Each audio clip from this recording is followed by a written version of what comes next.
I don't have a story either, but I did some math with Cormier pulling out of his fight, and every time this happens, it irritates me so much because it's like, all right, dude, who are you training with 3 weeks out? Does nobody know how to spar? Does no one know does no one know their role in the training? You are fighting for a world championship fight. You don't get taken down. You don't get submitted. You don't get knocked out. Okay? That happens a long time ago. It doesn't happen 3 weeks out. So I just did some math and I was like, here's a Team Quest story. Randy, Chael, Matt Lindland, Evan Tanner, Chris Lieben, Nate Corey, Ed Herman. I got Nate Corey on there twice. Mike Pierce never pulled out of a fight. And I know I'm missing a bunch of names. Danny pulled out of one. Okay, so you're talking hundreds of fights and one pullout. So there's your Team Quest story. The guys from old Team Quest throughout their career did not pull out of fights. It's annoying to me that it keeps happening over and over and over again. And I want to quit saying, I want to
the day that they're going to crown the volleyball champion, the tennis champion, the golf champion, the boxing champion, the judo champion, the wrestling, it's already set.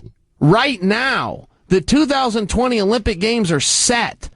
If you don't walk out there for any reason, you do not get to be Olympic champion. So when you break it down to a fighting level, okay, we're supposed to find out who the baddest dude in the world is.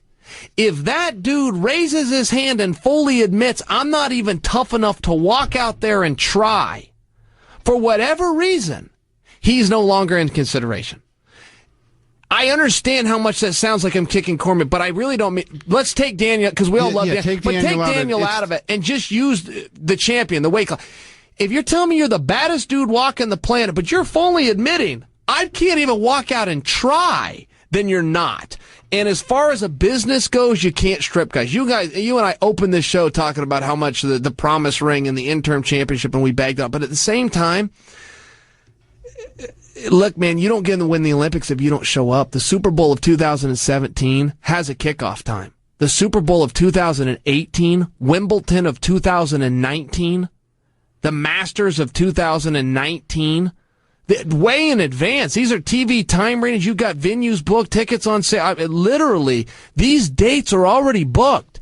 If somebody if one team doesn't want to walk out there in the Super Bowl of 2017, which is already scheduled, the other team will be crowned the champion.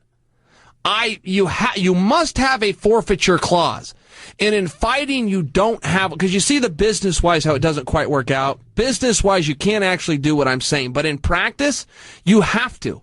There has to be a forfeiture. If you get somebody that goes in a back room and won't sign a contract because they're too damn scared, then they take themselves out of contention of being known as the baddest dude in the world. If you got a guy that can't make the weight class, he takes himself out of contention. If you got a guy that can't follow the rule set, he takes himself out of contention. And if you got a guy who can't make the goddamn walk, then he can't be the baddest dude in the world on that day. Because it's not an overall who's the baddest guy 365. It's a very specific who is the baddest guy at this weight on these agreed upon rules on this specific date.